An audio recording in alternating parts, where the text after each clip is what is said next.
Hey, this is Alex from the blue team, and this is our FileMaker Pro Sprint. So the first thing I want to show you is our attempts at plugins. As you can see right here, we have 5 different plugins actually installed.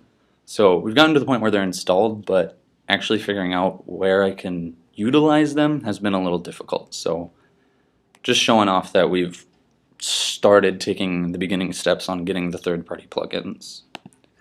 Also, another thing we've done since the last week was changing the record requirements. So if we go to the Manage Database, look at the fields, orders is a pretty nice one that has some good value lists in it. So if you look at the customer number right here for orders, it should be a customer that you already have. So right here, we are forcing it to be someone that's in the customer numbers. And if we look at that value list, customer numbers right at top, if we edit it, it has to be something that's already in the customer C number field. So therefore you can't have an order to a customer that doesn't exist. As you can see, we have some here already for, say, the sex, forcing it to either be the capital M or the capital F. That'll help us in the future so we don't have to worry about doing upper on sex just because a user accidentally put a lowercase m or f. Same thing here with employee, E number, order number for when we're doing order line. You got to make sure that that order is already existing. Shipping method, there's those 3 different types, and the states list, which I will show you right now.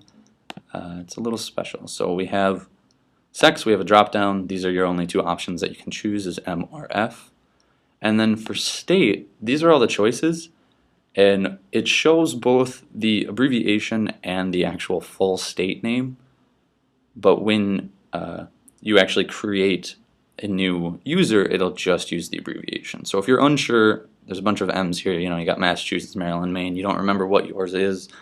You can just click it, changes it to MD, and that's what you'll actually see in your data. And I'll show you the relationship. Here is that states. That's kind of our lookup table right here. It's not related to anything, just used for when we're looking up stuff. Another thing we've done is in the layouts. You see here, you basically have folders is what this is. So we have one for employee where you have both employee and then the list view. So if you want to go to employee, you see it kind of that standard report style. Obviously this will be prettier at the end product, but right now it's just that.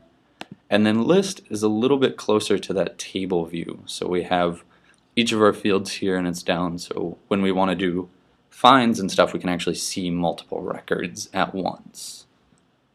And then the final thing I'll show you here is our tabs view. We just got started on this, how we have a customers tab, the employees tab, products, orders, and tables. So if you change the record up here, you see that customers does change as we go through.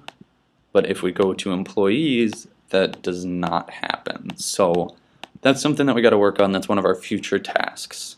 And along with expanding this tab view to kind of get more of our requirements in, this obviously needs to be worked on more, but we have the standard base right here. And then the other future task will be getting those plugins to work so we can actually create the database from a script instead of doing it manually, which we've done so far. So that is our FileMaker Pro Sprint for the blue team, and check out our Google Docs Sprint as well.